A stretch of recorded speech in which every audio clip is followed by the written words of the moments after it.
Morning, everyone. It's a very quiet day on the Hill. Once again, the Republicans have shown their true colors. They simply cannot help themselves. Americans all across the country woke up to news that the Trump Justice Department is once again launching an assault on health care in the United States of America.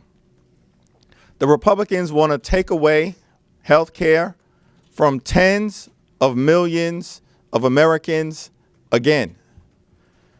The Republicans want to impose what would be effectively an age tax on Americans between 50 and 64, forcing a dramatic increase in premiums, co-pays, and deductibles.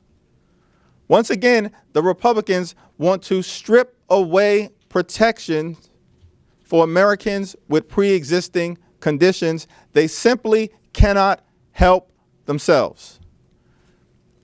This was the defining issue of the 2018 midterm elections. We embrace this fight because House Democrats were given the majority in order to defend health care on behalf of everyday Americans, and that is exactly what we are doing.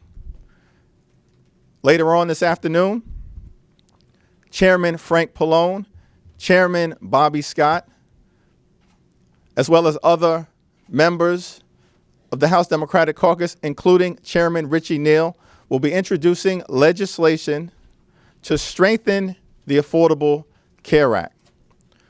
That legislation will protect Americans with pre-existing conditions. Our legislation will expand access to health care coverage, while at the same time, the Trump Justice Department files reckless legal papers to try and destroy health care for tens of millions of Americans. You can't make this up. And so there's a clear contrast in terms of what we as House Democrats are about and what Republicans are about. Republicans fight for the wealthy, the well-off, and the well-connected. Democrats fight for working families, middle-class folks, senior citizens, the poor, the sick, and the afflicted. Period. Full stop. That's the contrast, and it's going to play itself out in front of the American people. Now, we were very clear on what we as House Democrats were going to focus on were we given the majority by the American people. We promised that we were going to fight for the people. We promised we were going to fight for lower health care costs. We promised we were going to fight for bigger paychecks and a real infrastructure plan. We promised that we were going to clean up corruption and bring our democracy to life as we have begun to do with passage of H.R. 1. Promises made, promises kept.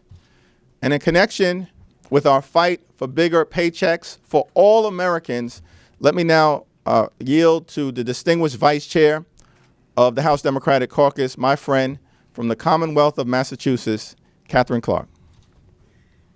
Thank you, Hakeem, and good morning. It's a historic week and a busy week here in Washington because this week the House is standing up for people. It's standing up for equality because on Wednesday we are going to vote on the Paycheck Fairness Act. This will guarantee equal pay for equal work, fulfilling part of our For the People agenda that we are going to look to increase paychecks. We all know the statistics. Women who work full-time year-round are paid on average 80 cents for every dollar paid to men for the same work, and those statistics get worse for women of color. The Paycheck Fairness Act is going to help close this gap by taking multiple steps. protecting against retaliation for discussing salaries, prohibiting employers from screening job applicants based on salary history, providing legal protections to people who file discrimination complaints, and creating a negotiation skills training program. Because with equality comes economic opportunity. And by passing this bill, we are putting the nearly $500,000 that women lose over the course of their careers to wage discrimination back in their pockets. That's $900 billion infused into our economy every single year, uplifting American families and going directly towards education, a home, or a retirement. We cannot say that we value women without enacting legal protections that prevent structural inequalities and without recognizing the vital role that women play in enriching our economy. So we are excited at this historic vote. It is the first time in almost 60 years that we are going to be stressing pay equality. It is part of the For the People agenda that Democrats promised and are delivering on. And with that, we'll open it to questions. Thank you very much. Any questions? As you guys talk about the healthcare issue this morning, though, there's so much focus on what Republicans are trying to do, trying to get this procedural vote in the Senate on the Green New Deal. You say your side has the upper hand on the healthcare issue, but do issues like that, other policy issues which may be to some too far afield, does that capture the attention? And anything you try to do on some of these bread and butter issues like healthcare, does that supersede that message? We're not interested in who has the upper hand politically. We're interested in making sure that we protect the health care of the American people. We were sent to Washington to get that done. We should be able to do it in a bipartisan way. There are a whole host of issues that we as members of the House and the Senate are going to be called upon to address. Climate change is certainly one of them. This week, we're focused on lowering health care costs and increasing pay for everyday Americans and making sure that there is equal pay for equal work. Mr. Jeffries, Rashida Tlaib is circulating into your colleague letter focused on impeachment around issues that are not related to the Mueller investigation. Is that helpful? We didn't run on impeachment. We didn't win the House of Representatives on impeachment.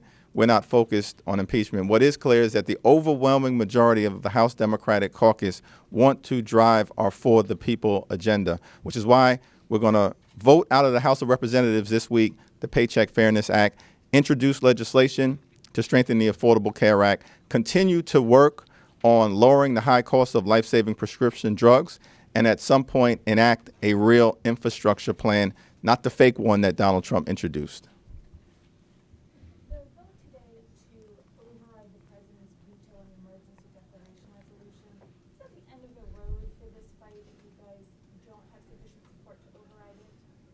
We'll see what happens in terms of the vote today. Certainly, everyone that cares about the United States Constitution, as many of my Republican colleagues profess to do, should be alarmed at this presidential overreach. This is not a dictatorship, it's a democracy. Congress is a separate and co-equal branch of government. Pursuant to Article 1 of the Constitution, we have the power of the purse. And that prerogative has been invaded by Donald Trump. And that's why we're hopeful that we can override this veto in a bipartisan fashion. Should Democrats release a full 10-year budget proposal? And if so, would you expect it to raise revenue? Well, I'm going to leave that decision to Chairman John Yarmuth. He's in discussions right now with members of the Budget Committee, leadership, as well as the House Democratic Caucus. We want to figure out how we can move forward and find common ground. But here's what we're not going to do. We are not going to allow the president to move a budget forward that cuts $2 trillion out of Social Security, Medicare, and Medicaid. That's unconscionable. Yeah, I would just like to underscore what the chairman just said. That is, we in Appropriations Committee are looking at the budget that the president just set. We see devastation to those economic issues to families at home, starting with going back on the promise the president made repeatedly in his campaign that it was hands off. We would not touch Medicare, Social Security, or Medicaid. And at the same time that he professes that, we see $2 trillion in cuts. And very particularly, my discussion with Secretary Azar was about the impact of that on the opioid crisis, because we know Medicaid is how most people in this country access treatment for addiction. So if this president is serious about that, if he is serious about investing and helping us combat the opiate crisis, it is the completely wrong place to start by narrowing in on Medicaid expansion states and making that less available when we know that has tripled access to recovery treatment for people who use Medicaid. States that have expanded have seen startling results in the right direction. This president wants to not only go back on his promises around Medicare, Medicaid, and Social Security, but it will have a particular impact on the ability to combat this opioid crisis that is so devastating to constituents in my district and across this country. Cheryl? I noticed that in your remarks this morning, you didn't mention the Mueller report and the way forward after the Mueller report. And I'm wondering, A, why didn't you mention it? And B, what is the way forward now after the Mueller report? Well, at this point, the ball is in the court of the Attorney General. 6 committee chairs have sent a letter requesting that the Mueller report be released to the public, as well as the underlying documentation, no later than Tuesday, April 2nd. But how much energy will House Democrats and leadership in particular expend on pushing that report to be made public?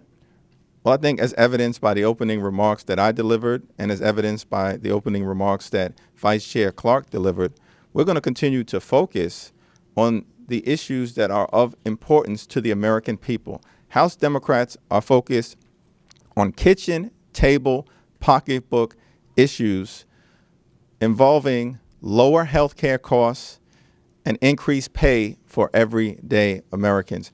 We were very clear when we had our closing conversation with the American people about what exactly we would focus on in connection with our For the People agenda. Nowhere in the For the People agenda does it talk about Russia. Nowhere in the For the People agenda does it talk about collusion. Nowhere in the For the People agenda does it talk about obstruction of justice. The For the People agenda is about lowering health care costs for the American people, strengthening the Affordable Care Act, protecting people with pre-existing conditions, increased pay, and a real infrastructure plan. That's what House Democrats are focused on today, tomorrow, and for the rest of this congressional session. I was going to say, that sounds like a shift. I mean, Speaker Pelosi was out there constantly pushing this message of what does Donald Trump have, what does Putin have on Trump financially? Let's look at his tax returns. It looks like Chairman Neal is teed up and ready to go with this formal request. So, I mean, when you talk about issues of importance, isn't the president's financial ties to Russia and where the rest of this investigation goes, isn't that still a priority for Democrats? The first, and I'm going to yield to Vice Chair Clark, the first hearing that Elijah Cummings had this year was on lowering the high cost of life-saving prescription drugs. The first hearing that Chairman Frank Pallone had this year was on strengthening the Affordable Care Act. The first hearing that Chairman Richie Neal had this year was on protecting people with pre-existing conditions.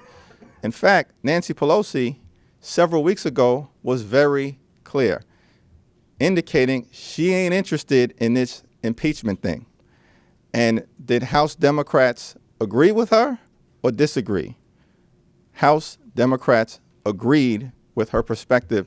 That was before we knew what was or was not in the Mueller investigation. So we've been entirely consistent. Oh, sorry, Catherine Clark. I just want the word you use, shift. There is a shift. There is a shift from the Republican majority that focused on the very wealthiest Americans and large corporations and making sure that they were doing okay. That was the emphasis of the tax bill that passed last year. That's the emphasis of their economic policies. And that is the shift that you have seen with Democrats in the majority. We are focused on putting those issues that American families care about and talk about around their kitchen tables back on the front burner in Congress. And at the same time, we are going to live up to our Article 1 responsibilities of oversight, which the Republicans absolutely failed to do. So there is a shift. There's a shift to returning power to the American voters.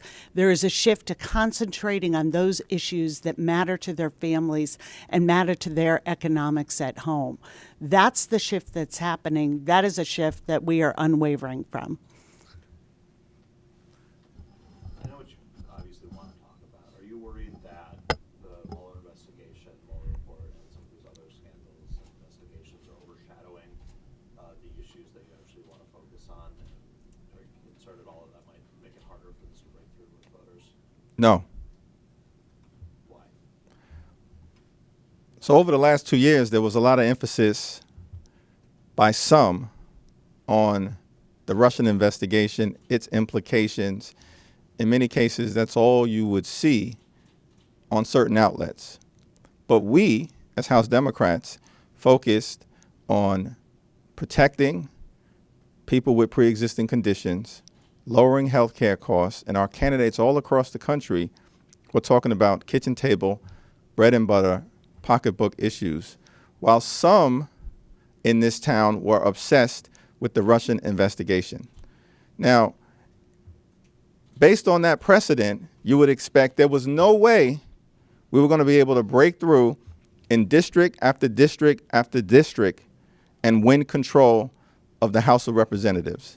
But we won control of the House of Representatives, not focused on Russia, not focused on collusion, not focused on impeachment, not focused on obstruction of justice, but focused on health care and on infrastructure and on cleaning up corruption in Washington, D.C. That is why we're focused on those issues now that we're in the majority. I just would like to add that it took this administration one day, one workday, to flip back to their true agenda and one of their true priorities, which is taking away health care from millions of Americans. One day it took them to get back on their message of what they're truly trying to do to American families. Back. And Have you heard anything back from the Attorney General about when you might receive the full report? Have Democrats heard back? And what happens if you don't receive it by April 2nd? How do you do that? we have not heard back, as far as I understand it. I assume that that response will be directed to the 6 committee chairs who authored the letter.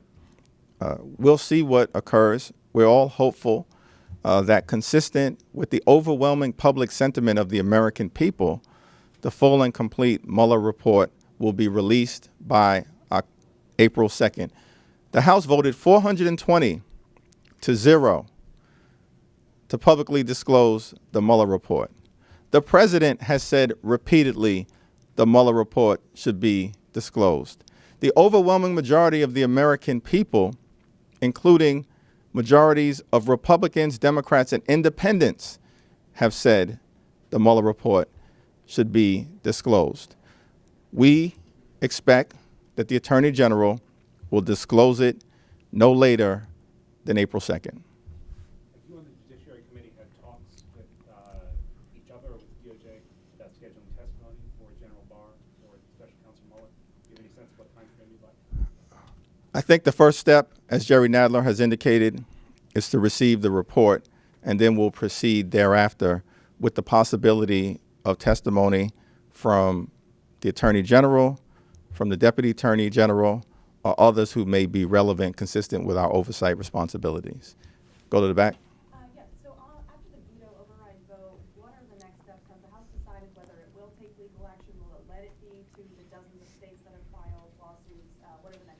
We're focused right now on seeing what happens on the floor, and then collectively the leadership will decide how we proceed from there. Senator Schumer spent, excuse me, not Senator Schumer, Senator Graham spent quite a bit of time with reporters yesterday talking about how he was going to do a deep dive on the FISA waiver issue and other things related. He called it the other side of the story in this whole episode.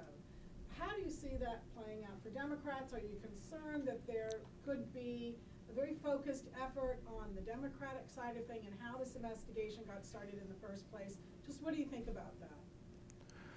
Well, Lindsey Graham spent years as the sidekick to John McCain.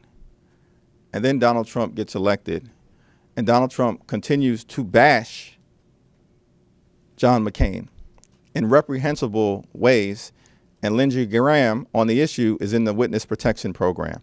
So he should resolve that issue before he wants to lecture Democrats on our responsibility as a separate and co-equal branch of government in the House. And I would just like to add to that, I would say to Lindsey Graham, 37 indictments. 37 indictments coming out of this investigation. I think that he should proceed with caution if he really wants to examine this entire investigation again and put his president that he defends through thick or thin back in the spotlight with his involvement. It's part of the reason that we need to see this full report to understand the evidence that went into this. But when this investigation yielded 37 indictments, many of those, at least 6 or 7 of those, the closest advisors to this president, we welcome that scrutiny. Let me also just add, 17 different intelligence agencies concluded that Russia interfered with the election and attacked our democracy as part of an effort to try and artificially place Donald Trump at 1600 Pennsylvania Avenue. These 17 different intelligence agencies aren't filled with warm and fuzzy liberals. These are national security types dedicated to the safety and well-being of the American people. Every single major player connected to the Mueller investigation, as far as I can tell, is a Republican. James Comey is a Republican. The current FBI director, Christopher Wray, who presided over the investigation on the FBI side, is a Republican. Rod Rosenstein, the Deputy Attorney General who appointed the special counsel, is a Republican. Bob Mueller, who presided over the investigation into Russia's interference with the election, is a Republican. Was this a vast right-wing Republican conspiracy? That perhaps is the question that Lindsey Graham should spend his time addressing. Last question. You guys talked about wanting the full Mueller report. I want to clarify something. Are you not comfortable with it being scrubbed for classified information or for the grand jury information? It is a reasonable thing to make sure that if there are sources and methods that could potentially be disclosed in the Mueller report, that those are redacted in the interests of national security. With respect to potential grand jury testimony, the standard has traditionally been that the presumption of secrecy can be overcome if there is a compelling public interest. In this case, with Russia's attack on our democracy and the potential cooperation with members of the Trump campaign having been the subject of the investigation, there was certainly a compelling national interest. Thank you.